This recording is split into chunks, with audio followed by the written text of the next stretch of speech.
말씀 예레미야서 29장 1절로 14절 같이 봅니다.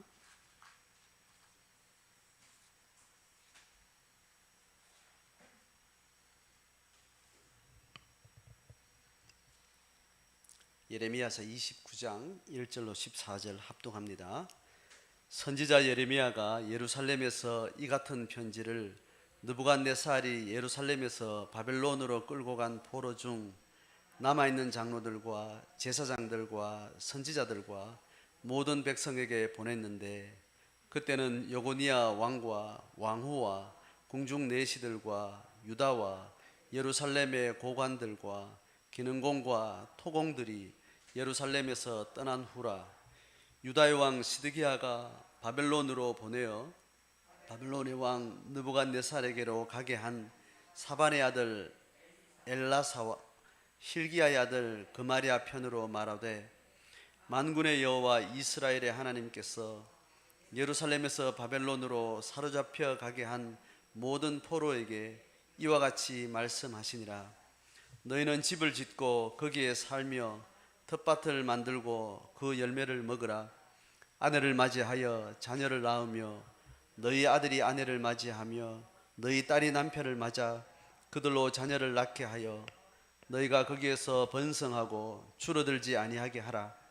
너희는 내가 사로잡혀 가게 한 그 성읍의 평안을 구하고 그를 위하여 여호와께 기도하라. 이는 그 성읍이 평안함으로 너희도 평안할 것임이라. 만군의 여호와 이스라엘의 하나님께서 이와 같이 말하노라.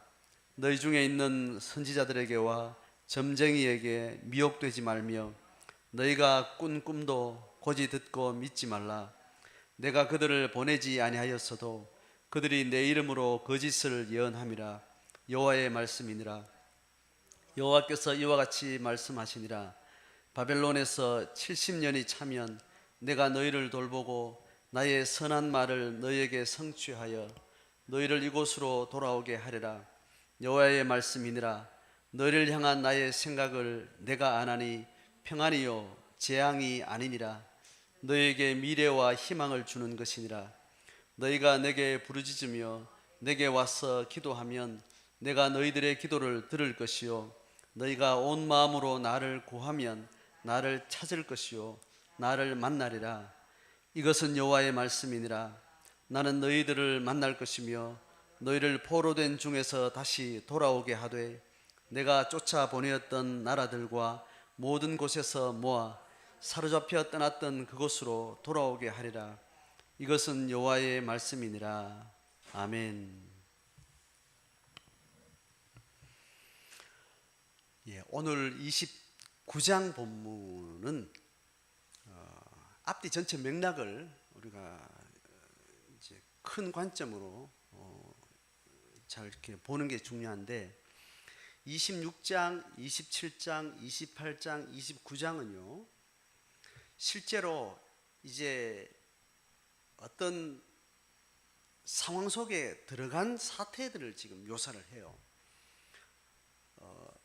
26장 이전에 여러 가지 상황 속에서 메시지를 전하기도 했지만, 상황과 별개로 하나님의 뜻을 전하고 이스라엘 영적 상태를 이야기하는 이런 상황들이 많았는데, 26, 7, 8, 9 지금 이 본문에는 특정한 왕의 정치 몇 년도 어느 상황에 어느 때에 어디서 누가 구체적인 역사적 상황 사건 속에서 그동안 얘기했던 하나님의 예언과 하나님의 예언에 맞서는 거짓 예언자들의 어떤 충돌들을 굉장히 디테일하게 묘사를 합니다.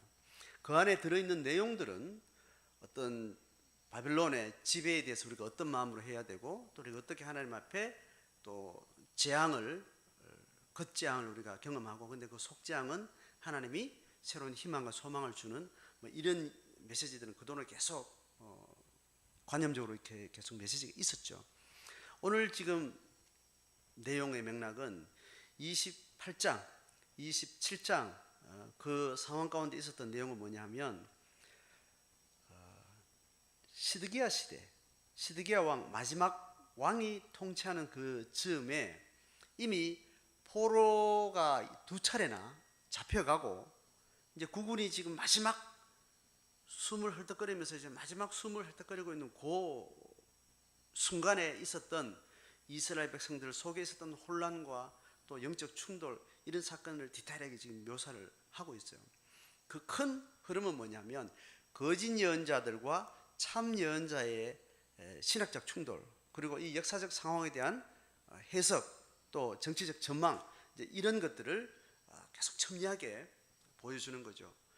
자, 오늘 28장까지 내용은 포로가 2차례나 잡혀갔어요. 그래서 지금 거의 국군이 완전히 그렇게 바닥에 떨어지고 하나님이 예언자들을 통해서 예언하신 바벨론의 강력한 지배가 수십 년 있을 것에 대한 어떤 그런 현실적인 상황이 왔음에도 불구하고 아직 그런 예레미야의 하나님의 신탁을 이 왕도 그렇고 백성들이 받아들이지 못하고 계속해서 우리의 예루살렘의 성전의 예배는 회복될 것이다, 바벨론으로부터 우리는 독립을 유지할 수 있을 것이다, 이런 추구들이 계속 있고 그것을 충동질하는 거짓 선지자들의 어떤 첨예한 갈등이 있었던 거죠. 28장까지는 실제로 성전 앞에서 예레미야와 하나냐를 통해서 거짓 선지자로서 한 인물이 정확하게 거짓 선지자를 예언을 하고, 또 군중 앞에서 백성들 앞에서 또 예레미야가 또 하나님의 신탁을 이야기하고 이제 그런 사건이 있어서 결국 28장 끝에는 하냐나가 죽음으로써 그 거짓 예언자의 거짓됨이 이제 드러나게 된 것으로 이렇게 끝이 났죠. 자, 오늘 29장으로 들어오는 내용은 뭐냐면 이런 갈등이 포로 잡혀간 이후에 예루살렘과 유다 안에서 계속 그런 갈등이 있는가 하면, 오늘 29장은 포로로 잡혀간, 바벨론의 포로로 잡혀간 포로들의 어떤 집단 수용소, 또 그 포로 생활 공동체 안에서 잡혀간 자들이 거기서 여전히 우리는 여기에 정착해야 될 것인가, 아니면 곧 지금 국내에서 들려오는 그 하나냐의 예언을 통해서 들으면 2년 안에 다시 곧 돌아올 거다. 바벨론이 지금 강성하게 지금 이렇게 손을 뻗쳤지만 아직 그 안에 정치적인 불안 요인이 있어서 이제 그 기세가 꺾이면 다시 우리는 회복될 것이다. 이런 이야기들이 막 있는 거예요. 이제 오늘 그 현장을 오늘 소개를 합니다. 그래서 그 안에서 일어나는 영적인 충돌, 그 속에 예레미야 예언을 통해서 하나님이 어떻게 그 백성들에게 그 시대적인 상황 가운데 영적인 정체성을 어떻게 우리가 붙들고 살 것인가에 대한 메시지를 주는 거죠. 똑같이 지금 우리 시대에, 지금 이경륜 시대의 메시지 중에 가장 삼경륜 시대가 유사한 역사적 상황이 어떤 거냐면 국가가 패망한 시대의 디아스포라 시대예요. 디아스포라는 흩어졌다는 말이거든요. 이스라엘 백성들이 국가가 망하고 이방 가운데 흩어진 그런 상황은 언약 백성들의 이 세계관에서는 도무지 이렇게 정리가 안 되는, 수용이 안 되는 거예요. 출애굽 이후에 이스라엘은 독립된 하나님의 국가가 이루어지고 거기서 하나님의 나라를 그리는 그 율법의 모든 체계가 딱 고정되어 있었는데, 그게 지금 완전히 망가진 상태에서 어떻게 하나님이 우리와 언약의 약속이 계속 유지가 된단 말인가. 아직 그 그림은 한 번도 그들은 토라를 통해서 받아본 적이 없기 때문에 너무 혼란스러운 그 시대에 이방에 흩어진 하나님의 언약 백성들이 살아가는 방법, 살아가는 영적인 내적 정체성의 근거, 이제 이런 것들을 오늘 설명을 하는데, 이게 삼경륜 시대의 하나님의 교회가 열방에 흩어진 하나님의 교회의 제자들을 통해서 하나님 나라를 이루어가는 그런 세계관의 틀하고 유사한 점이 있습니다. 그래서 오늘 1절부터 이제 그 내용을 들어가 봅니다. 1절, 2절, 3절까지는요, 오늘 이제 서론에 해당하는 거예요. 그 예레미야가 포로 잡혀간 포로 수용소, 그 유다 백성들한테 지금 편지를 보내는 내용이 오늘 14절까지 내용이에요. 자, 그 전제가 되는 3절까지 내용을 보면 발신자가 누구며 수신자가 누구고, 또 이 편지를 전달하는 사람이 누구, 이 편지가 전달될 때가 시기가 언제쯤인지 이제 아주 디테일하게 설명을 잘 해주고 있습니다. 1절 보면 선지자 예레미야가 예루살렘에서 이 같은 편지를 보냈다는 거죠. 그러니까 발신자가 예레미야예요. 예레미야 사역이 지금 적어도 국내에서는 하냐냐의 거짓 예언과 충돌이 온 백성들, 남 백성들 앞에서 어느 정도 반전이 드러났죠. 하냐냐는 죽고 적어도 예레미야가 이야기하는 하나님의 백성이 바벨론의 통치 속에 들어가라는 이것이 아직까지 정서적으로 정확하게 접수는 안 됐지만 그 말에 굉장히 신뢰가 있고 그러하다는 것이 하냐냐와의 충돌을 통해서 어느 정도 드러나서 약간 예레미야의 사역의 기세가 기반이 어느 정도 주춤하면서 어떤 자리를 잡고 있는 그런 상황이기 때문에 예레미야가 이제 그 메시지를 포로 현장까지, 바벨론의 포로 현장까지 사역의 어떤 장을 확장하는 겁니다. 자, 예레미야는 지금 국내에서 이 사역을 하는가 하면 포로로 잡혀간 그 현장에서 잡혀간 자 중에 예언사역하는 다니엘 같은 사람이 있다 그랬죠, 그죠? 이제 그건 또 다니엘에 통해서 이렇게 보는데 예레미야 있던 사역 현장에서 이렇게 이제 오늘 보게 되는 겁니다. 자, 두 번째 이제 문장을 보면 이 편지를 느부갓네살이 예루살렘에서 바벨론으로 끌고 간 포로 중 남아있는 장로들과 제사장들과 선지자들과 모든 백성에게 보냈다. 자, 편지 수신자가 누구라고요? 바벨론으로 끌고 간 포로들, 그죠? 포로 중에 남아있는 장로들, 제사장들, 선지자들, 모든 백성, 이렇게 이제 그들에게 보냈다는 겁니다. 자, 여기서 문제가 뭔가 하면 포로들 중 남아있는 장로들, 이렇게 여기까지만 딱 읽으면 이들이 누구로 지금 떠올라요? 국내에 있는 남아있는 장로들이에요? 포로 잡혀간 장로들이에요?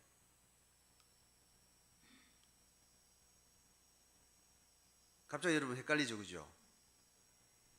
자, 편지를 쓰는데 느부갓네살이 예루살렘에 바벨론을 끌고 간 포로, 이건 뭐 이해가 되죠, 그죠? 포로 잡혀간 그들 중에서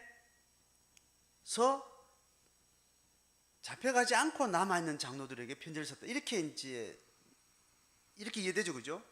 지금 그동안 남아있는 백성들, 남아있는 장로들, 남아있는 유다 백성들 이렇게 얘기할 때는 포로로 잡혀가지 않고 남아있는 유다 백성들에 대한 수식으로 계속 남아있는 걸 썼는데 오늘 이 절은요, 이것도 그걸로 이해되기에 쉽죠?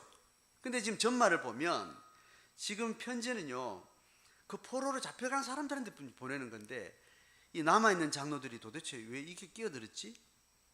그럼 남아있는 장로들과 그러면 또 남아있는이라는 이 수식어가 전제된 하에 남아있는 제사장들, 남아있는 선지자들, 남아있는 모든 백성, 이렇게 이해될 수 있잖아요. 지금 그렇게 이해를 해버리면 예레미야가 국내에서 남아있는 그 백성들 중에 선지자들, 제사장들, 뭐 백성들에게 편지를 썼다, 이렇게 수신자가 이렇게 된다는 거예요. 근데 뒤에 내용을 보면 여실히 국내 사람들한테 보낸 게 아니고 바벨론에 지금 잡혀간 자들을 보내고 있는 거예요. 자, 그래서 이 해석은 이렇게 되는 거예요. 지금 포로로 잡혀간 그 백성들 중에 어떤 이제 다음 주에 이제 실제 상황이 나와요. 오늘은 지금 그들에게 잡혀간 자들에게 보내는 편지 메시지만 지금 오늘 14절까지 있는데 15절 이후부터는 그 현장에서 이 하나님께서 너희들이 여기 남아서 잘 정착을 해라. 적어도 70년은 기다려야 된다. 이 구체적인 시기를 이야기하는 이 내용과 상관없이 거짓 예언자들의 그 충동이 국내에서도 있을 뿐 아니라 그 현장에서도, 포로 현장에서도 막 갈등이 심한 거예요. 그러니까 그 안에서도 반바벨론파, 친바벨론파, 정치적 그런 표피적인 입장에서 보면 반바벨론파, 친바벨론파 했던 그런 기류가 같이 충돌하고 있었던 거예요.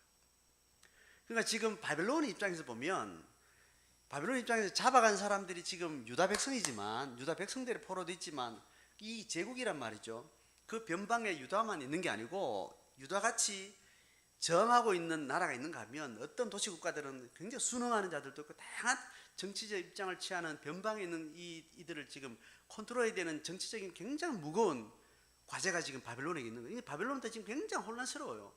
그러니까 힘이 있어서 군사적으로 짓밟았지만 이것이 한번 따먹고 마는 열매가 아니잖아요. 계속 빨대 꽂아가지고 계속 뽑아먹어야 이 제국이 유지가 되기 때문에 여기는 정치적인, 행정적인 이런 지도력이 좀 필요한데 이 지배하는 주변에 내가 말발굽을 완전 짓밟을 땅 그냥 탈탈 털면 돼요. 털고 그냥 노예를 부리고 하면 되는데 그 한계에는 끝이 있을 거 아니에요. 끝이 있으면 그 변방에 있는 딴에 들어오지도 않고 멀리 있지도 않는 그 국가들을 또 통제해야 그 국가가 변방이 안정이 된다고요. 그러면 그들을 정치적으로 힘으로 수완을 잘해서 지속 가능한 제국의 변방이 유지가 돼야 되는 거예요. 그러니까 이들에게도 굉장히 혼란한 거예요.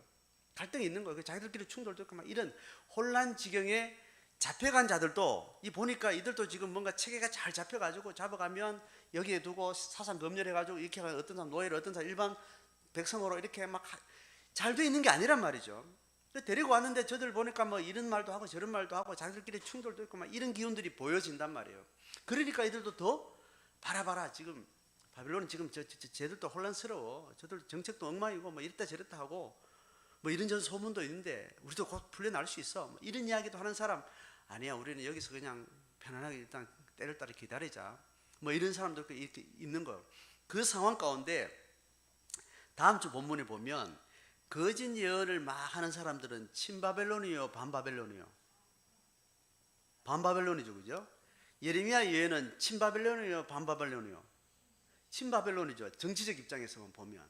자, 그러니까 이스라엘 백성들의 새로운 예배의 어떤 종교적인 충동을 일으켜 가지고 반바벨론적인 정치 입장에서 자기들의 종교와 신앙에 또 그들의 하나님 나라 백성의 정체성을 회복하려고 하는 다시 회복될 거라는 2년 안에 그런 말도 막 있고 이러니까 그것에 준동하는 자들에게 계속 예언자들이 이걸 충동질하니까 그 백성들 전체의 그 백성들의 마음을 이끌어가는 자들은 장로들인 말이에요. 장로들이 실제 지도자고 그들의 영적 기류를 밀었다 땡겼다 하는 자들은 또 말씀을 전하는 자들이에요. 그죠?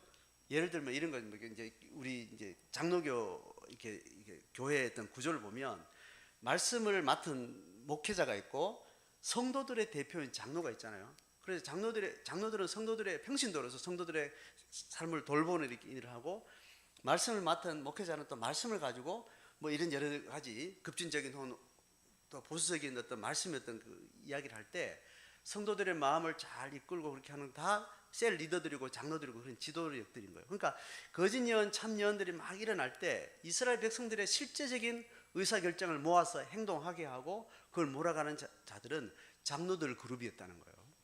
그래서 장로들 그룹에도 친바벨론의 귀를 기울이는 사람, 반바벨론의 귀를 기울이는 사람이 이렇게 있으니까 그 상황 가운데 바벨론의 이 포로로 잡혀간 그 공동체 안에서 이들을 통제하고 있는 바벨론 입장에서는 반바벨론파를 색출해내야 되는 거예요. 그리고 친바벨론파들도 그들을 잘 또 정착할 수 있도록 해야 되는 거예요. 그런 중에 거짓 예언을 하는 말씀을 맡은 영적 지도자들도 있고 또 장로들 같은 성도 그들의 삶을 같이 하고 있는 그런 지도자들 중에 반바벨론파들을 다수를 숙청을 하고 죽이고 이제 이런 일들이 있었다는 게 다음 본문에 나옵니다. 그래서 거짓 예언자 누구가 느부갓네살의 명령에 의해서 처형을 당하고 화형을 당하고 뭐 이런 일들이 있는 거예요. 그 정치적인 어떤 상황을 생각하면서 지금 오늘 이야기를 한다는 거예요. 자, 그러니까 이미 장로들 중에는 이런 반바벨론파, 친바벨론파의 갈등 속에서 이미 처형을 당하고 옥에 갇히고 막 그렇게 했던 사람들이 아직 있는 거예요. 앞에 선 사람들이 그렇겠죠. 아직 앞에 그 검거되지 않은 사람들 중에 아직까지 잠재적인 반바벨론파도 있고 친바벨론파도 막 또 그렇게 있겠죠.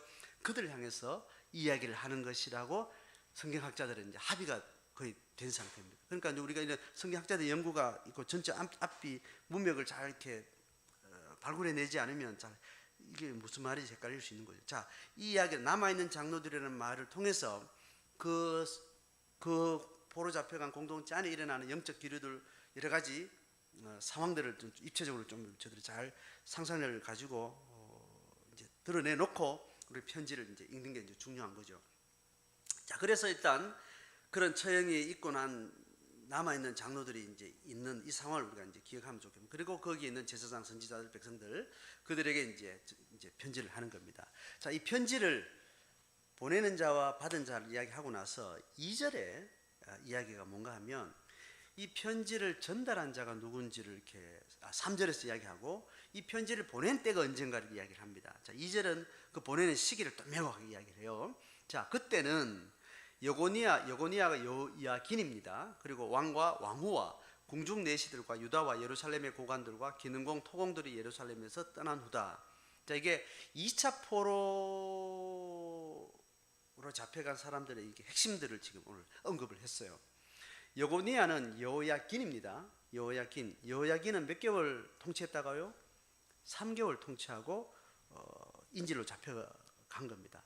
그리고 이 왕후는 여호야긴의 어머니 되는 왕후라고 이렇게 해석을 해요. 그러면 앞에 자기 아버지는 여호야김의 왕비가 되겠죠.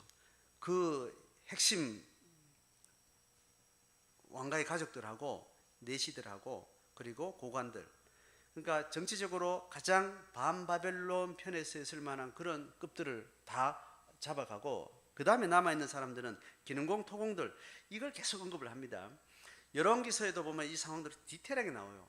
그런데 기능공과 토공들은 이제 포로로 잡혀간 그 정착촌에서는 새로운 마을이 일어나고 거기는 새로운 생활들을 해가기 때문에 많은 기술자들을 대거 뽑아가고, 바벨론 자체 안에 어떤 노예로 뭐 하는 그것도 있지만 새로 포로로 잡혀간 그 정착촌에 새로운 도시를 만들고 마을을 만들기 때문에 기술자들이 대거 필요해서 그 알짜배기를 다 뽑아간 겁니다.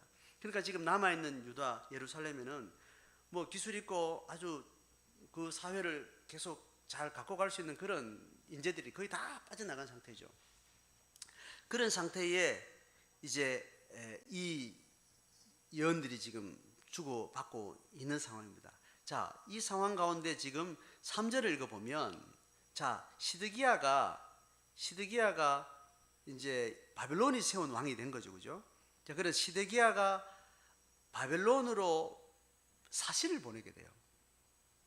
자, 바벨론으로 보내어서 바벨론 왕 느부갓네살에게로 가게 한 사신들이 있었는데 그 이름이 뭐냐면 엘라사하고 그마랴예요. 정확한 정치적 상황과 실제들을 지금 이야기해서 아주 실제 인물을 구체적으로 이름만 정하는 그 아버지까지 해서 실제적 인물로 지금 그렇게 언급을 하는 거죠. 사반의 아들, 힐기의 아들, 이 사람들은 지금 예레미야가 지금 막 거짓 예언을 했다라고 막 그렇게 잡혀가지고 법정으로 막 잡혀가서 처형해야 된다고 막 그렇게 막 떠들었던 그런 사건들이 있죠. 그때 예레미야 편에 서서 이게 하나님의 말씀일지도 모르지 않냐, 이렇게 예언했던 장로 중에 한 분 이야기가 있어요. 그 사람이 지금 힐기야라고, 지금 구체적으로 좀 맞는지 나중에 확인할게요. 이 힐기야하고 사반, 이 사람들은 그랬던 사람인 겁니다. 그러니까 시니어 그룹 중에 예레미야의 이야기를 어느 정도 의미 있게 듣고 그 지도력 가운데 어떤 그 대변을 하기도 했던 그 몇몇 사람들의 아들들도 같은 마인드 아니겠어요? 그 사람들은 정치적으로 친바벨론이요, 반바벨론이요? 친바벨론이요. 그러니까 지금 시드기야도 자기들 백성들 가운데 지도자들, 신하들 중에 친바벨론, 반바벨론이 있는 겁니다. 친바벨론은 적어도 영적으로는 예레미야 예언에 동조를 하고, 반바벨론은 적어도 거짓 예언자들의 신학적 신탁에 동조를 하는 그런 입장이니까 지금 이 상황 가운데 시드기야도 고민인 겁니다. 자기가 지금 결정권을 쥐고 이 시기를 지나가야 되는데 이 친바벨론으로 가야 되는 게 지금 하나님의 마음인지 아니면 반바벨론으로 가야 되는, 이게 정치적 선택을 해야 되는 시드기야는 부담이 큰 겁니다. 그러니까 영적인 어떤 신학에 의해서 이 정치적인 어떤 결과가 나오기 때문에 그걸 굉장히 고민을 하는 지금 시드기야 입장을 우리가 지금 적어도 떠올려야 됩니다. 그러면서 시드기야가 지금 자기는 왕이 된 것은 바벨론의 왕을 세웠기 때문에 시드기야 지금 왕으로 세워진 그 계기를 봐서는 자기는 친바벨론이어야 돼요, 반바벨론이어야 돼요? 친바벨론이라고 확신해서 바벨론은 그를 심은 거예요. 적어도 잡아간 여호야긴은 적어도 반바벨론이라고 그는 확정을 했기 때문에 인질로 잡아간 거예요.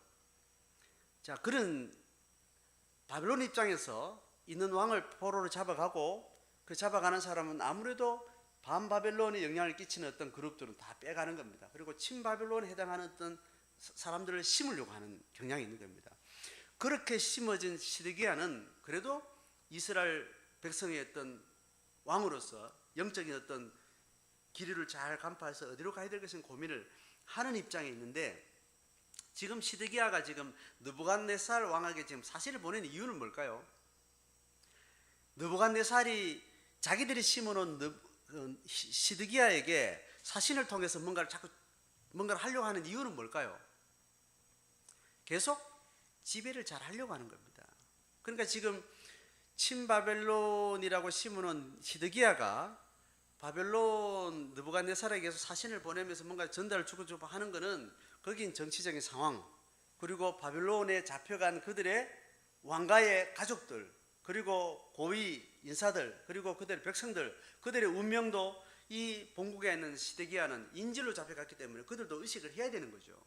그러니까 너 시드기야, 너는 내가 세웠기 때문에 내가 잡아간 얘들 잘 있게 하려면 너들도 내 알아서 잘 해. 뭐 이런 지금 거래가 지금 움직이는 거잖아요.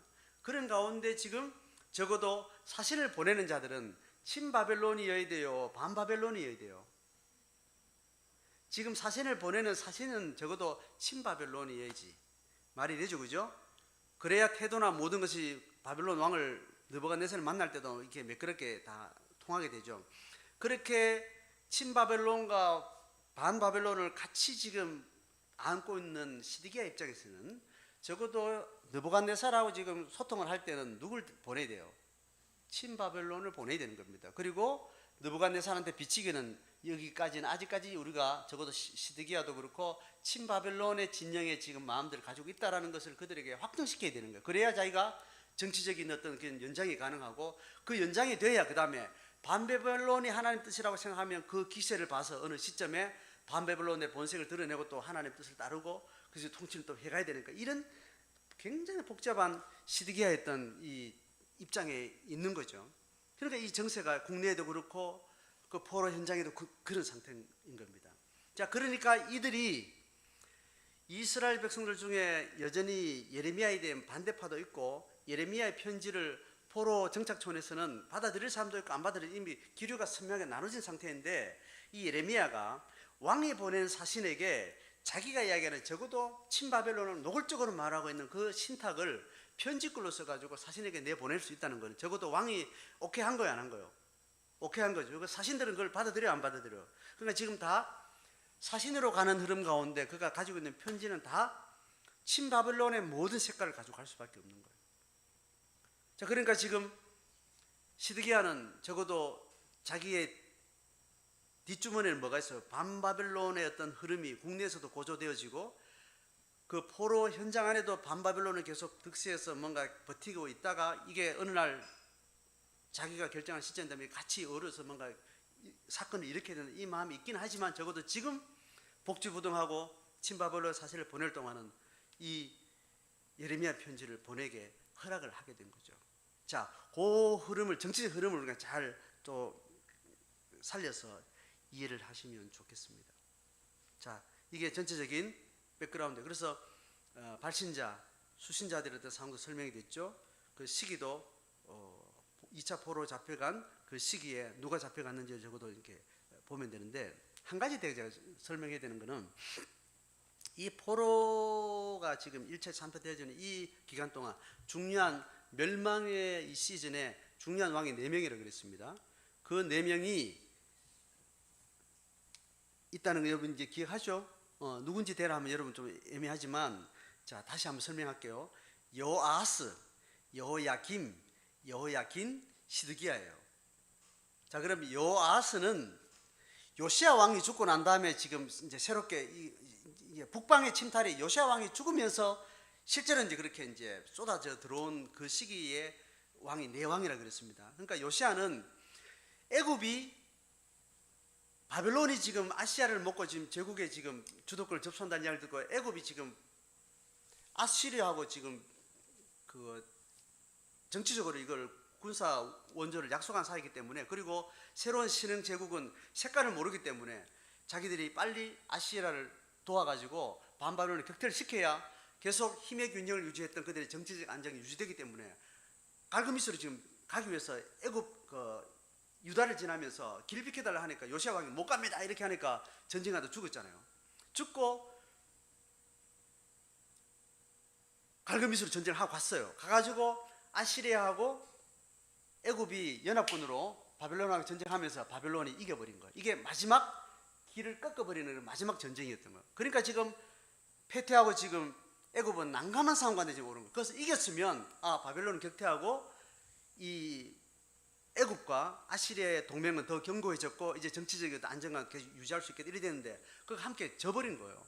그러니까 지금 승리한 바벨론을 뒤로하고 도망쳐 내려오는 중에 이제는 그 뜨거운 바벨론의 군사력이 지금 자기는 덮쳐올 것을 의식하면서 가운데 있는 유다의 왕을 자기의 친애굽 인사로 빨리 세워놔야 되는 거예요. 자, 그래서 지금 요시아가 죽고 전쟁하고 오는 사이에 누가 왕이 되어 있었어요? 여호아스가 요시아의 아들이라는 이유로 그 백성들에 의해서 여호아스가 세워졌으니까 여호아스는 누가 세워진 거예요? 그 백성들의 신임을 받고 아버지의 정통성을 입고 이어졌기 때문에 그의 입장이 어떻게 할지는 굉장히 독립적인 상태예요. 근데 지금 이걸 통과하고 지금 내려가는 애굽의 입장에서는 속히 그 왕이 친애굽이어서 애굽의 어떤 정치적 영향 안에 들어와야 되는 게 그들의 요구였기 때문에 여호아스를 잡아가지고 애굽으로 데려간 거예요. 애굽으로 이어가고 누굴 세웠겠어요? 친애굽 인사를 세운 게 여호야김이에요. 그래서 여호야김은 애굽 인사로 세워져 가지고 바벨론하고 지금 사이에서 계속하면서 11년 동안 통치를 했습니다. 그렇게 했으니까 지금 애굽과 바벨론의 줄다리기 속에 여호야김은 계속해서 거짓 예언과 그 참 예언 속에서 막 헷갈리는 게 있다가 이제 죽은 거예요. 죽고 자연스럽게 누가 왕이 돼요? 여호야긴 아들이 왕이 된 거예요. 이 여호야긴은 애굽이 세웠어요? 바벨론이 세웠어요? 유다의 자력에 의해서 세워진 겁니다. 유다의 자력에 의해서 세워진 것은 친애굽이든 친바벨론인지 외부 세력에 친밀하게 갈 수 있는 가능성이 약한 사람들이에요. 적어도 힘 있는 제국은 자기들이 검증된 인사로 친바벨론인지 친애굽인지 되는 사람을 너는 왕 될 감이 전혀 아닌데 그냥 던져놓으면 네 국내에서는 왕으로서 도저히 설 수 없는 분위기인데 애굽이 널 세운 거야, 바벨론이 널 세운 거야, 이렇게 그의 정체성을 그렇게 매김질한단 말이죠. 그렇게 여호아스는 3개월 만에 그렇게 패퇴돼서 애굽으로 잡혀간 거죠. 자, 그러니까 여호야김이 11년 통치하고 나서 아직까지 바벨론의 힘 속에 유다는 어떻게 될지 아직 막 줄다리 하고 있는 입장에서 바벨론은 점점 여호야김이 영 말을 안 듣는구나. 결국 친애굽 파여서 그렇겠다. 뭐 그러면 하여튼 애를 쓰고 있다 하는데 그가 없어지고 난 다음에 자연스럽게 유다에 의해서 그 아들이 됐으니까 아들은 누구의 정통성을 이어받은 거예요? 아버지 정통성을 이어받은 거예요. 그러니까 당연히 아버지의 흐름과 정신과 또 그 국내의 자력이었던 그런 마인드를 가지고 있기 때문에 이제 여호야김도 힘들었는데 그 아들 된 여호야긴은 더더욱 안 되겠다 싶으니까 바로 여호야긴을 잡아가면서 자기들이 마음에 드는 시드기야를 세운 겁니다. 자, 그러니까 여호아스하고 여호야긴이 왜 3개월짜리인지 이해되겠죠, 그죠? 그리고 여호아스 대신에 세워진 친애굽하라고 세워진 여호야김이 어느 기간 통치할 동안 바벨론에 계속 간을 보면 얘가 지금 어떻게 할 건지 계속 오다가 어느 정도 색깔이 판명이 났어요. 그 색깔 판명 난 자의 아들이 왕이 되면 바벨론에서는 편해요, 안 편해요? 불편하니까 잡아가면서 이제는 여호야김이 정치한 모든 정치적 색깔에 판명이 딱 나서 얘들은 도저히 안 되겠다.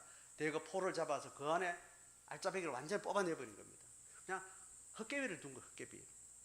그렇게 안 하고 싶었죠, 바벨론은. 그 데려가면 또 해야 될 일들이 돈이 많이 들어요. 많이 죽고. 그냥 놔둬가 저끼리 힘을 잘 살면서 자기들이 빨대 꽂으면 잘 이렇게 말 듣도록 그렇게 하는 게 통치의 가장 1차적인 번지. 도무지 말을 안 들으니 결국은 헛개비 나라를 만들어 두고, 헛개비 나라라도 그래도 완전히 나라를 망하게 하면 자기들이 방어군을 보내야 돼요. 애굽하고 맞닿게. 그런데 헛개비 나라를 보내놓으면 그래도 그들 허수아비 군대라도 있고 그렇게 흐름이 있으면 적어도 그 너머에 있는 애굽을 견제하는데 훨씬 이롭고 편하단 말이죠. 자, 그렇게 해서 지금 헛개비 시드기야를 세워두고 여호야긴을 잡아간 겁니다. 자, 그러니까 여호야긴은 아들을 세웠는데 여호야긴을 잡아가고 난 다음에 시드기야는 누군가 하면 여호야김의 형제예요. 그러니까 시드기야 왕의 삼촌이란 말이에요. 그러니까 이 시드기야는 왕될 사람이 아니에요. 자기 형제 중에 이미 왕으로 지금 하다가 아들이 물러가게 되면 자기는 왕될 감이 안 되고 그럴 시기도 이미 지나버렸다. 그런데 왕으로 웬 로또를 맞은 거죠. 자, 그런 상태에서 시드기야가 지금 정치적 그 흐름 속에 맥락 속에 좀 고민을 하고 있는 거예요. 자, 오늘 다시 설명한 국제정치의 큰 흐름들인데 기류들을 제가 좀 설명해요. 그 가운데 지금 막바지 와 있다는 걸 좀 떠올리면 좋겠습니다. 오늘 뒤에 메시지가 그렇게 길지 않으니까 이 서두와 또 이 부분을 좀 다음하고 연결되니까 좀 설명을 다시 한번 했습니다.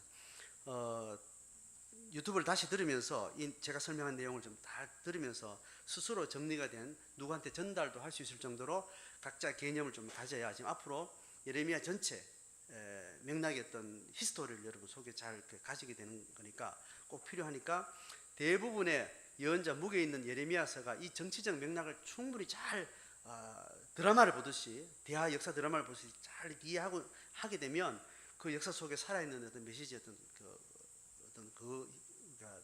캐치를 할 수 있습니다. 이번에 공부한다고 생각하고 오늘 지금 이때까지 설명했던 내용을 여러분 잘 반복해서 공부를 좀 하시면 좋겠습니다. 자, 그래서 이제 편지 내용으로 들어간 오늘 두 가지, 크게 두 가지고 작게는 세 가지인데, 자, 이 편지의 내용이 뭐냐면 5절부터 14절까지 내용인데 세 문단으로 나눠져요. 5절에서 17까지는 포로 생활을 정착을 잘 해라 그 이야기예요. 그 다음에 8절 9절은 거짓 선지자들의 말에 미혹되지 마라 그 이야기예요. 그리고 10절부터 14절은 너희들이 포로 생활을 잘 해야 되고 거짓 선지자들을 잘 구별해서 미혹되지 말아야 될 이유는 뭐냐 하면 하나님의 뜻이 이렇다는 하나님의 약속을 이야기를 해줘요. 그래서 지금 정착을 잘 해라는 말하고 거짓 선지자들을 미혹되지 말라는 건 같은 말이죠, 그죠? 정착 잘하는 건 그 자체로 필요한데 이게 계속 흔들리는 이유는 거짓 선지자들이 계속 이야기하는, 야 결혼하지 마. 지금 결혼해가지고 어떡하려고 지금 내일 모레 지금 다시 포로 기한 되는데 그 애 데리고 막 등쳐고 포로 기한 못 하잖아. 아직 노천 가기라도 상관없어. 좀 결혼하지 마. 기다려봐. 이렇게 이제 자꾸 거짓 선지자들이 그런 거예요. 근데 그렇지 않다. 빨리 애 놓고 정착해 자손 놓고 해가지고 빨리 가세를 빨리 이루어야 돼. 이렇게 지금 흐름이 있는 분위기죠. 자, 그런 이야기가 두 개가 있는 상태에서 이렇게 해야 되는 이유가 뭐냐 하면 10절에 어떻게 말한가 하면 이렇게 10절에 원어에 뭐가 있는가 하면 키라는 말이에요. 자, 여러분 히브리어 키는 뭐라고 그랬죠? 무슨 말이라고 그래요? 왜냐하면이라는 말이에요. 문맥상 전후 문맥상 앞에 문단에 이유가 되는 내용을 이렇게 문맥 내용을 보면 앞에 이야기는 뒤에 이야기가 그 이유를 설명하고 있네. 뭐 이렇게 문맥의 내용을 봐서 앞에 내용은 뒤에 말에 의해서 그 이유와 그걸 정당성을 이렇게 알 수 있겠네. 그렇게 해도 되지만 이 구수라는 내용 중에 키라는 말은 굳이 꺼내서 말하는 왜냐하면이라는 말이에요. 자, 그러니까 5절에서 9절까지 정착하는데 잘 자리를 잡고 빨리 거기서 가세를 이루고 자손을 번창하게 그렇게 해라. 그리고 그 말을 계속 거짓말을 하고 있는 그 거짓된 소리를 미혹되지 마라. 그렇게 하고 왜냐하면 이 10절부터는 하나님이 이스라엘 백성과 맺은 언약 백성으로서 하나님이 어떤 약속을 지금 설명을 하게 됩니다. 자, 그 이야기를 이제 편지를 이야기하는 내용에서 자 4절로 들어갑니다. 4절에 편지를 이제 전달하는 내용 구체적으로 들어가는 이야기. 4절 읽어보면 만군의 여호와 이스라엘의 하나님께서 예루살렘에서 바벨론으로 사로잡혀 가게 한 모든 포로에게 이와 같이 말씀하시니라. 지금 예레미야 글이 시작된 게 지금 4절이에요. 예레미야가 지금 예레미야 언어로 지금 말하는 거죠. 만군의 여호와 하나님께서 예루살렘 바벨론 사로잡혀 간 모든 포로 당신들에게 이와 같이 말씀합니다. 이렇게 하면서 5절부터 14절까지는 하나님이 말하는 하나님의 직접화법을 이야기하는 그 내용을 이야기해요. 그런데 4절이 중요한 건 왜냐하면 이렇게 말하죠. 만군의 여호와 이스라엘의 하나님께서 사로잡혀 가게 한 모든 포로, 지금 모든 포로들을 포로된 근원이 뭐라는 거예요? 하나님이 사로잡혀 가게 하셨다는 거 이야기하는 거예요. 지금 포로로 잡혀가서 지금 예레미야 편지를 듣는 사람 속에는 뭐가 헷갈리는가 하면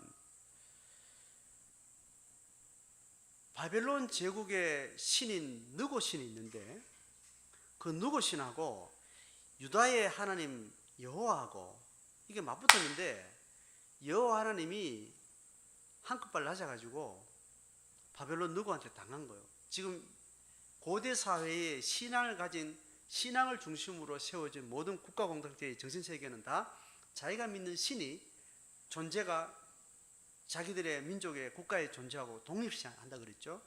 그래서 아무리 정치적인 이유 뭐 당연히 하지만 결국은 최종적으로는 신의 한 급수 높으냐 이걸로 지금 해석을 하니까 그들이 믿었던 모든 신앙의 근거가 다 무너진 거예요. 결국 느고가 세네. 우리가 그동안 믿었던 여호와 하나님 다 헛방이네. 그들이 하나님의 신앙을 어떤 식으로 잘못되게 한 그걸 다 떼고 이제 더 이상 우리가 믿을 여호와 하나님은 더 이상 우리가 붙들 수 없는 존재인가? 이런 의심이 자꾸 드는 거예요. 그래서 그렇지 않다고 말하니까 결국은 뭐예요? 포로 잡혀간 이니만이 데리고 올 거야 하고 이렇게 이야기하는 거예요. 이게 지금 자기들이 여기 있자니 살긴 살겠는데 그들이 믿었던 하나님의 존재에 대한 확신이 들지 않는 거야. 왜냐하면 하나님이 살아있다는 것은 어떤 외부적 정치적 군사적 압박으로부터 우리를 건져내니까 우리는 그 하나님을 끝까지 가는 하나님 그렇게 알고 있는 신은 그렇게 알고 있다고. 그들의 신앙 그렇게 돼 있다고. 그러니까 거짓 미혹에 넘어갈 수밖에 없는 게 그 이유인데 지금 선지자 예레미야는 너희들이 잡혀가게 한 이 신의 의도는 느고가 아니고 여호와 하나님이다. 여기 잡혀간 상황에도 여전히 너희 하나님은 하나님으로서 정당성이 있고 믿을만하고 여전히 너희 인생을 통치하실 수 있는 분이다.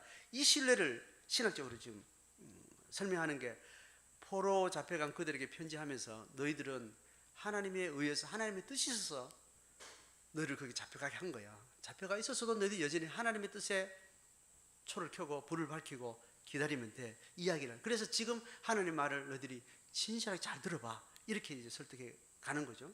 자, 그래서 텃밭을 만들고 아이 놓고 자녀 낳고 그 아들도 아내를 맞이하고 딸도 남편 맞이하고 손자를 빨리 보라는 거죠. 빨리 가세를 지금 이뤄가지고 지금 번성해라는. 거기서 번성하고 너희들이 숫자가 줄어들지 않게 해라. 그리고 7절에 너희는 내가 사로잡혀가게 한 성읍에 평안을 구하고 그 정착촌에 평안했기를. 아무래도 너희들은 갈등하지 말고 애 잘 낳고 애 놓고 애 잘 키울 수 있는 그런 육아가 잘 될 수 있도록 그 사회에 막 갈등을 만들지 마. 아무리 하나님 뜻이라 그래도 그거 아니야. 하나님 뜻은 애들이 잘 클 수 있는 환경이어야 돼. 이제 그 이야기를 하면서 평안을 구하고 그를 위해서 여호와께 기도하라. 평안을 구하라는 말은 평안을 추구하다 찾다라는 말이에요. 그러니까 지금 앞뒤 문맥 속에 이 평안을 구하다는 말하고 기도하라는 말하고 단어가 달라요. 근데 기도하라는 말은 직접적으로 진짜 기도를 딱 말하는 그 단어고, 여기서 평안을 구한다는 이 원어는 문맥상 기도한다는 내용도 이렇게 묘사가 되기도 하는데 여기서 내가 구별했습니다. 그러니까 그들의 일상 속에 평안이 구체화될 수 있도록 어떤 것을 너희들이 추구하라는 거예요. 환경을 추구하는 건 추구하고, 그리고 영적으로 기도하는 것도 그걸 하나님께 기도하라는 거예요. 기도와 삶이 같은 맥락으로 계속 이제 가도록 하라는 거예요. 이는 그 성읍이 평안함으로 너희들이 영적으로 평안하기 때문에 그렇다. 자, 이해됐죠? 자, 8절. 만군의 여호와 하나님이 말하는 너희 중에 선지자들 점쟁이 미혹되지 말고 꿈도 고지 듣고 믿지 마라. 내가 그들을 보내지 않아서도 그들이 내 이루는 것이. 자, 이게 하나님이 아주 계속 반복해서 말하는, 하나님 보내지 않아서도 그들이 하나님의 이름을 대고 자꾸 말하는 거예요. 요 패턴으로 거짓 예언자들의 어떤 수식을 계속 하는 겁니다. 자, 10절에 아까 이야기한 것처럼 왜냐하면 키라는 말을 두고 이제 여호와께서 이 말씀했기 때문이다. 왜 이러냐 하면, 너희들이 하나님 앞에 왜 이렇게 살아야 되는 이유가 뭐냐 하면, 왜냐하면 하나님이 이렇게 말했기 때문이다. 바벨론이 잡아왔기 때문이도 아니고 하나님이 이 약속을 했기 때문에. 자, 우리가 어떤 신앙의 어떤 세계관을 가지고 삶을 실제를 삶으로 안고 갈 때 결국 우리 각자에게 확정하게 붙들리셔야 되는 거면, 내가 고백하는 그 하나님이 나를 향해서 이렇게 말씀하신 약속에 대한 확증이 자기 속에 있어요. 밖에 아무리 논리적으로 뭐 정치적으로 상황에 대해서 설명 아무리 한다 한들 실제로 그 역사를 어깨에 짐지고 진정성 있게 살아가는 사람, 살아가기 위해서는 누구도 설득할 수 없는 본인 안에 하나님을 만나서 하나님의 음성을 듣는 자기 안에 있는 확신만으로 자족한 그 확신이 있어야 되는 거예요. 자, 그것을 여호와께서 이같이 말씀하셨기 때문에 이 말씀이 믿음으로 들리는 사람은 내가 하는 대로 너희들은 살아, 그 이야기를 하는. 자, 보세요. 오늘날 교회도 그렇잖아요. 오늘날 교회도 지금 우리 뭐 세상에 그냥 흩어져 살잖아요. 그냥 일주일 보면 그냥 저기 믿는 사람들이 똑같은 삶을 산다고. 그러면서 우리의 이상은 다르고 우리의 뜻은 다르고 우리의 동기는 다르고 우리의 정체성은 다른 상태에서 뚜렷한 하나님의 통치하시는 사람들의 삶의 족적을 만들어가는 거예요.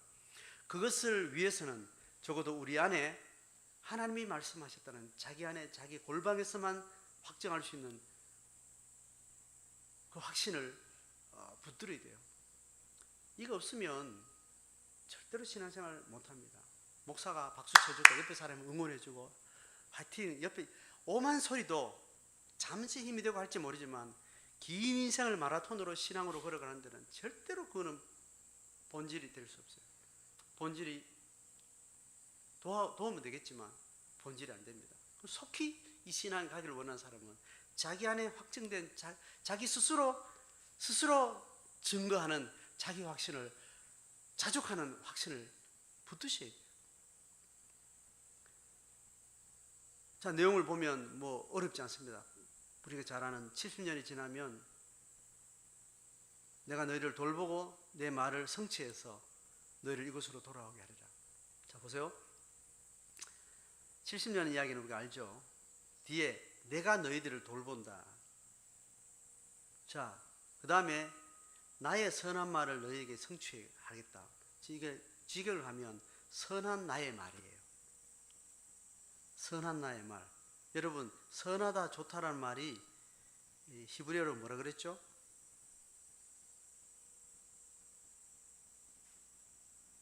알고 계시죠? 선하다 좋다, 하나님 보시기에 좋았더라, 토브라 그랬습니다. 토브 자체가 어떤 영적으로 신령한 말이 아니에요. 그러니까 우리가 이 하나님의 언어를 표현했던 그냥 이스라엘의 일반 언어에 있는 토브, 우리는 말로 그냥 좋다라는 이 말이에요. 한자로 좋을 호자예요. 이것을 우리가 굳이 자꾸 히브리어로 토브라고 지금 말하는 이유는 이 토브라는 말로 하나님은 창조하신 자기 피조 세계를 언명했기 때문에 하나님의 신탁에 잠재된 이 언어로서의 토브를 이렇게 생각해요. 그냥 우리 한글로 한 건 좋은이라는 말밖에, 영어로는 그냥 굿이에요. 왜 토브라는 말로 히브리어를 제가 자꾸 말하는가 하면 이 히브리어를 통해서 이 안에 영감이 담긴 언어의 상징성을 여러분 계속 기억하라는 거예요. 그 나의 선한 말이라는 것은 다시 신학적으로 들어가면 하나님이 타락하기 이전에 아담 이전에 창조한 그 세계를 보고 자족한 하나님의 언어가 토브예요. 그 가치가 회복된 게 이스라엘 백성이란 말이죠. 그들에 대한 가치를 구현시켜 나가는 하나님의 모든 언어들은 토브를 전제한 말이란 말이죠. 똑같이 오늘날도 예수 그리스도의 십자가의 대가를 지불하고 다시 첫째 아담의 시행착오를 다시 환원시켜서 창조 때의 토브를 회복한 하나님의 가치가 예수 십자가의 은혜를 경험한 사람들의 존재 가치예요. 그들을 향한 좋은 하나님의 뜻은 다 선한 말인 거예요. 그들의 토브가 유지되고 토브가 이 악한 세상 가운데 드러나고 하나님의 재창조가 확장되고 토브가 확장되고 그게 열매 맺어가는 그 일에 우리를 가치 있게 불렀기 때문에 하나님이 우리하고 말하는 모든 선한 의도들은 다 토브란 말이에요. 그래서 이스라엘 백성들은 하나님의 선한 말, 토브로 회복된 이스라엘 백성들이 포로로 잡혀간 그 현장에서도 여전히 너들의 가치는 거기에 있고 그 가치는 아직까지도 끓고 있는 국물처럼 살아있는 너들의 존재이기 때문에 그 역사를 너들이 이 메시지 속에 잘 살려라, 그 이야기를 하면서 그래서 너들은 아들 딸 낳고 잘 살아야 돼. 그런 설득력을 이야기를 하는 겁니다. 11절에 여호와의 말씀이니라 너를 향한 나의 생각을 내가 안 하네. 여러분, 이 표현은 독특한 표현이에요. 하나님이 직접적으로 이스라엘에게 어떤 자기 뜻을 설득하는 과정 가운데 이런 표현이 거의 전무후무해요.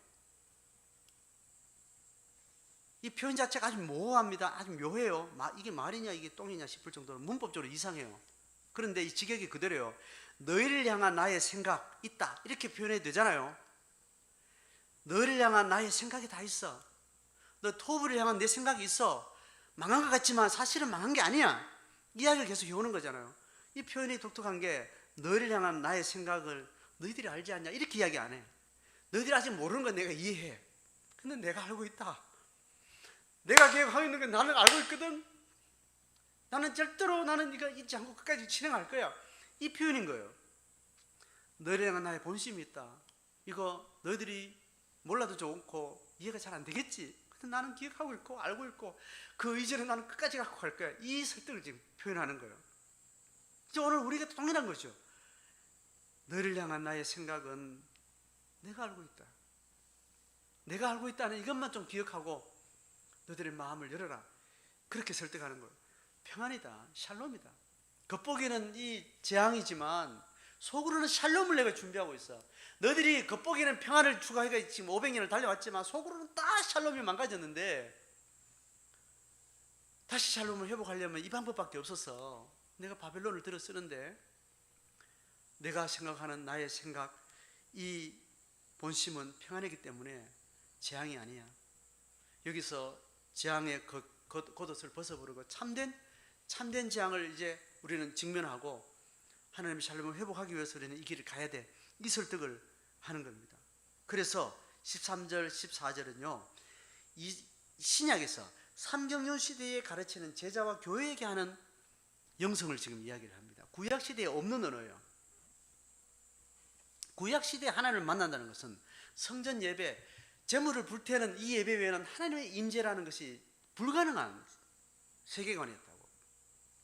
그러니까 지금 선지자들의 신학은 거의 삼경yon 시대에 예수의 예언의 어떤 세계관하고 동질을 좀 오기 때문에 이 사람들이 도무지 이해를 못하는 거예요. 보세요. 너희가 내게 부르짖으면 내게 와서 기도하면 내가 너희 기도를 들을 것이다. 이게 예수님의 팔복의 산상수훈의 예언하고 똑같단 말이죠. 너희가 온 마음으로 나를 구하면 나를 찾을 것이요 나를 만날 것이다. 절기마다 이 예배의 큰 스케일 속에 있지 않으면 하나님이 그들 임재가 없다라고 알고 있었고 그렇게 그들은 신앙생활을 해온 거예요. 그런 성령이 일하지 않으면 도무지 함께 할 수 없는 예배를 지금 예레미야를 통해서 지금 이야기를 하고 있습니다. 그래서 하나님의 얼굴을 만나고 그렇게 듣는 것, 이제 강가에서 예배가 없는 성전이 없는 상태에서 하나님과 교감하는 그 영성을 이들이 이제 훈련을 하게 되는 겁니다. 그래서 그발 강가에 흩어져서 강가에 가서 예배하는 이 전통이 이 알렉산더 제국이 다시 접수하고 로마 제국이 접수하고 다시 고토로 돌아오는 어떤 잠깐의 포로 기한이 있었지만 정치적 회복은 없는 상태에서 계속 제국은 바뀌어가고 있는 유대인의 그 큰 신구약 400년에서 그 암울한 시기에도 그들은 여전히 이 예레미야의 선지자들의 신탁에 의해서 그들의 영성은 강가에서 기도하는 것으로 하나님의 임재를 계속 유지하고 있었던 겁니다. 그 신학에 의해서 예수 시대의 새로운 전환된 성령 시대가 그들에게 적어도 유지가 됐던 거죠. 그래서 그 쿰난 공동체나 뭐 이런 여러 공동체가 예수님의 사이 그 당시에 많은 이제 영성 공동체들이 또 일어나고 했던 게 바울 시대도 그렇고 그 전도여행 기간에도 이 영성하고 맥을 같이 하는 흐름들이 있는 거죠. 자, 그렇게 해서 오늘 이 내용이 편지가 마무리됩니다. 오늘 다시 좀 회복하는 거는 우리가 하나님 앞에 이렇게 살아야 돼 저렇게 살아야 돼 그 이유가 하나님의 약속이 있는 거다. 그래서 오늘 토브의 이야기를 좀 기억하면 좋겠고, 너희를 향한 하나님의 생각은 평안이다, 재앙이 아니다. 이 겉재앙을 넘어서서 우리의 영적인 흐름을 볼 수 있는 그 신앙은 토브를 경험한 자들이 그 토브의 생생한 생명력을 자기 안에서 늘 확증할 수 있는 사람이 됩니다. 목사 찾아오면 안 돼요. 지체자한테 나누는 건 다 보조수단이에요. 결국은 이 길을 다음 발을 내디딜 수 있는 사람은, 승리할 수 있는 사람은 결국 골방에서 예수 이름, 보이지 않는 예수 이름, 그 이름 앞에 자기 믿음과 자기 정체성이 확정되고 더 이상 다른 보조 발언이나 다른 보조 수단이 전혀 필요 없는 그런 자기 영적인 심지를 세우셔야 돼요. 여러분, 그날을 위해서 여러분 계속 묵상하고 외로운 광야의 길을 걸어가셔야 돼요. 너무 쉽게 교회생활, 너무 쉽게 풍성한 신앙생활에 여러분 길들여지면 안 됩니다. 계속 우리는 골방으로 광야로 자기를 내몰아야 돼요. 어떤 외부적인 자극도 없는 아주 미미한 그 기류들을 감지할 수 있는 그 공간과 시간으로 들어가셔야 돼요. 나침반이 없을 때 하는 방법 중에 뭐가 있냐면, 큰 다라에 물을 이렇게 해요. 띄우고, 나침반이 없잖아요. 바늘을 구해가지고, 바늘을, 자석이죠, 자석. 아무 자석이나 바늘을 막 문지르면 그 자석이 바늘을 옮겨가죠. 그 바늘은 전부터 자석으로 가능한 그런 쇠붙이도 아니기 때문에 막 문지르면 그 자석에 있는 미미한 자석이 바늘에 옮겨가요. 그러면 그 다라에 그 물을 넓게 좋으면 안 돼. 거기에 뭘 띄우는가 하면 나뭇잎을 딱 띄우고 혹은 종이 한 장을 딱 띄우고 거기에 바늘을 딱 놓으면요, 얘가 아주 미미하게 남북을 찾아가요. 그런데 그 대야가 좁아가지고 얘가 바람 따라 붙어 대야 가에 또 붙으면 가리킬까 안 가리킬까요? 대야 가에 살짝 공기 그 나뭇잎이나 그 종이가 살짝만 걸려도 남북을 못 가리켜요. 거기서 떠서 물에만 떠 있어서 그럼 희미한 바늘이 모든 마찰을 가장 최소화하는 물 위에 뜬 상태에서 그 방향을 찾는 거예요. 우리가 광야에 들어간다는 것은, 내 골방에 들어간다는 것은 어떤 큰 소리, 우리가 돈이 부도가 나고 집에 가족들이 뭐나 소리치고 내 상황이 엉망되고 건강이 완전 나자빠지고 그 모든 것들이 너는 어떤 존재라고 다 설득력 생사하게 강력하게 말하지만 그게 다 헛방이라는 거죠. 신앙의 걸음을 걸어갈 수 있는 것은 그 설득력에 비하면 아무 설득력 없고 내놓고 객관적으로 말할 수 없는 내 마음속에 미미한 바늘의 그 자성을 따라서 그 속에서 세밀하게, 저 남쪽이야, 저 북쪽이야, 이게 내 생명이야, 확실히 내가 확인할 수 있는 그 자성을 확인하는 방법을, 그 훈련을, 그 감수성을 우리는 키워야 되는 거예요. 그래서 바깥 소리가 요란하면 우리는 깊은 골방에 들어가야 되는 거예요. 자석에 잠깐 문질러도 그 바늘이 어디 가서 그 방향을 찾겠어요. 최소한의 마찰이 최소화된 무중력 상태, 중력 상태 중에도 가장 무중력이 허락되는 물 위에 떼어진 나뭇잎 위에 바늘이 탁 얹어지면 그 자성을 찾는 거예요. 우리가 가진 신앙이라는 확신이 그렇게 바깥에 눈에 보이는 세상하고 비교하면 말도 안 되는 이야기예요. 설득이 안 돼요, 도무지. 옆에서 목사가 성가대가 백날 소리를 질러도 내 마음을 움직일 수 있는 강력한 힘이 될 수 없다고. 그런데 미미한, 세미하지만 내 마음을 견고하게 할 수 있는 것은 하나님의 토벌을 듣는 거예요. 그게 내한테 감지가 되는 한은 세상의 어떤 소리보다 강력한 소리로 내 삶을 주관하고 주동해내는 거예요. 여러분, 이것을 예레미야는 그들에게 이야기하는 겁니다. 지금 다음 주의 내용도 보면 거짓 예언자들 뛰고 그 다음에 색출해가지고 바빌론에 그들 화형 처형하고 살벌하게 그지없는, 어떤 소리를 어떻게 들어야 될지 논리적으로 따져가면 답이 너무나 많아. 근데 예레미야는 다 뛰고 그래 살아야 되는데, 이유가 뭔지 아니? 하나님만 아는 하나님의 생각이 있다니까. 그건 네 마음에서 붙들어야 돼. 골방으로 들어가지 않고는 절대로 할 수 없는 이야기를 예레미야가 하고 있다니까요. 그래서 설득력이 있겠어요, 객관적으로. 근데 들을 게 있는 자는 듣고 그 소리를, 세미한 음성을 청천벽력처럼 천둥처럼 들리는 사람은 어떤 상황에도 그 길을 가게 되는 거예요. 여러분, 예레미야 시대에 그 나라를 빼앗긴 이 포로 디아스포라를 생각해 보세요. 우리하고 다르지 않습니다. 이 예수 시대에, 삼경륜 시대에 예수 믿는 사람들만큼 정말 불확실 한 사람 없어요. 그래서 우리는 자꾸 편하게 이경륜 시대의 그림으로 가고 싶은 거예요. 이경륜 시대 확실한 조직이 있고 딱 눈에 보이는 게 있고 증거가 있고 피가 있고 그냥 막 거기 있으면 그냥 딱 거기에 붙어 있으면 될 것 같은데, 삼경륜은 그렇지 않은 거예요. 오늘 예레미야가 이야기한 이 설득력이 없는 것 같지만 결국은 포로기한까지 이 신앙을 가진 사람들은, 포로기한테 다 버리고 그 신앙의 대를 이어가는 사람은 그렇게 또 줄을 서서 포로기한에 또 맨 땅에 헤딩하는 그 벌판에 예루살렘 땅에 또 와서 또 새로운 개척을 시작하잖아요.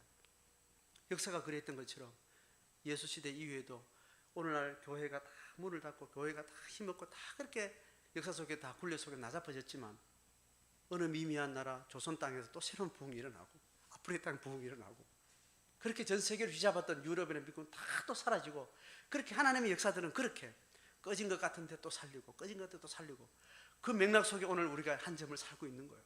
그 맥락 속에 우리 인생의 짐을 지고 있으면서 오늘도 골방에서 하나님의 음성을 듣는 거예요. 예레미야 이 메시지와 그 역사가 오늘도 여전히 내 삶 속에 현재 살아있는 역사적인 그런 사건으로 우리 가운데 경험되어지고 이런 신앙의 대를 이어가는 저와 여러분 되기를, 그런 교회 되기를